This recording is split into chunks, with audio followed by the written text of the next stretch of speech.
I'm going to show you how to make classic French sauce for beef.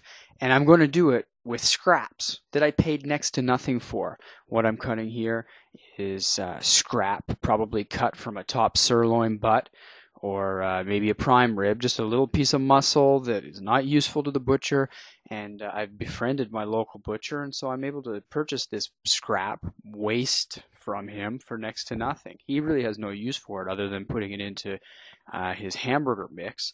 And in addition to this, I've acquired for free from him some beef fat, which I will render. I mean, he has absolutely no use for beef fat. He could process it, but it'd become too complicated for him. Notice the size, we're talking a half-inch cube.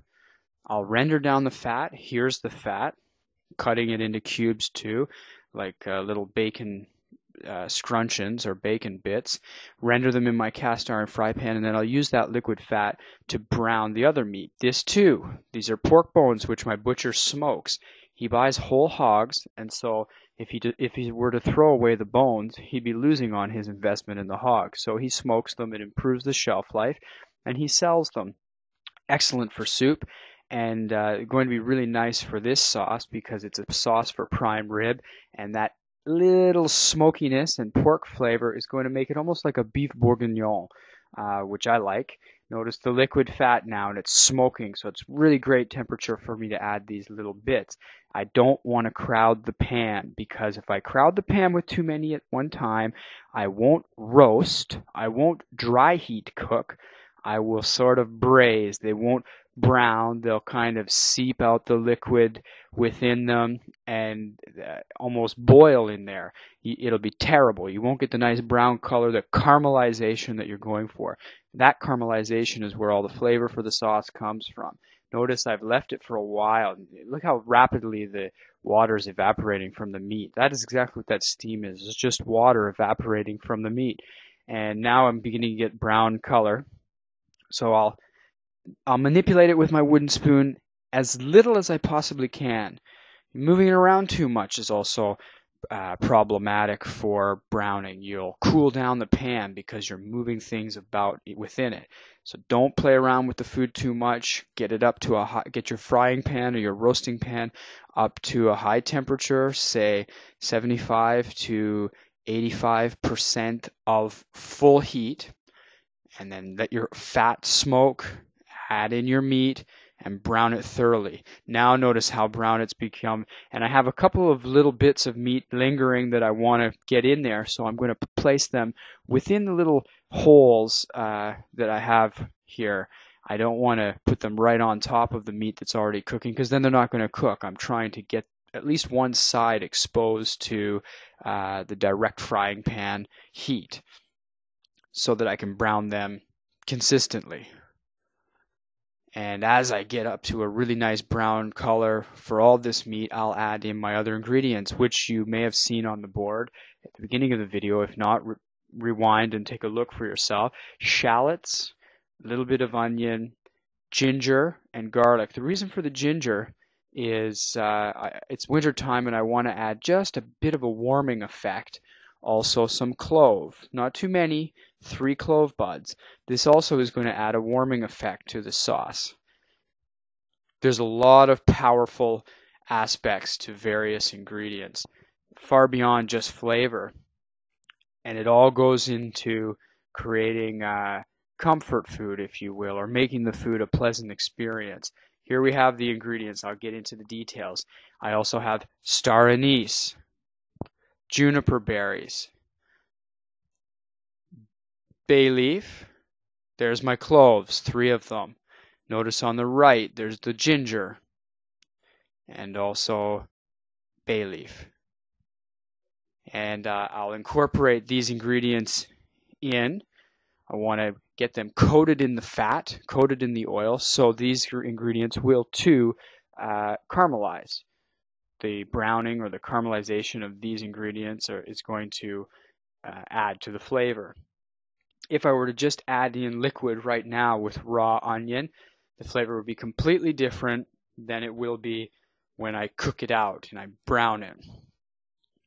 Here is some fresh thyme, a little bit of rosemary, and also some oregano. Not much oregano, A lot of French chefs might frown upon that and say it's certainly not classic, but again, I'm going for a warming effect, and oregano has warming properties.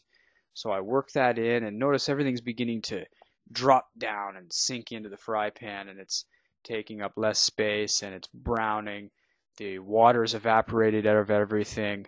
We have much more concentrated sugary flavors in the ingredients. The onions, the shallots, the garlic, everything is tasting more rich. I'm adding a tiny bit of port, just a shot. It's always good to have a little bit of inexpensive alcohol around the house. You never know what could happen, and alcohol is a tradable item. Here's some red wine, just about half a glass, which I would say is 150 milliliters, 2/3 of a cup. Put that in and stir it in so that it's fully incorporated. And you use these liquids to work any brown bits off the bottom. Here are our pork bones, those smoked pork bones that I mentioned earlier. I had them in the oven just browning a little bit. I'll add in the other ingredients, the roasted meat and the vegetable components on top of the smoked pork bones into my 10-quart or 10-liter pot. Notice it's steaming. I have the heat up because I'm going to add in a veal stock that I made, a simple veal stock that I made earlier, and that's going to be the liquid. Basically, you're going to add that. I'm going to add that liquid in, and then the flavors from these ingredients you see here will diffuse into that liquid, and I'll reduce the volume of that liquid, and then that will increase the concentration of the flavors. I will thicken the liquid and then season it whatever way I need to, and then it'll be ready to serve. One other opportunity I have for flavor building is the roasting pan that my roast is cooking on in the oven right now. I'm cooking a prime rib roast, and there's going to be all sorts of nice brown bits on that roast. I don't want that to go to waste. I paid for it. I paid for those brown bits. Here we have it. I've added in the stock, and I'm skimming the foam from the top of the stock. This foam is just going to make the sauce kind of cloudy, almost give it a dirty taste in the mouth. Just too much extra fat. Anyway, back to the roasting pan. Because I've roasted my beef, I want to take full advantage of all those flavors that are going to be in the bottom of the roasting pan. The nice brown bits. Here I am straining off the sauce, and this sauce will go into my roasting pan.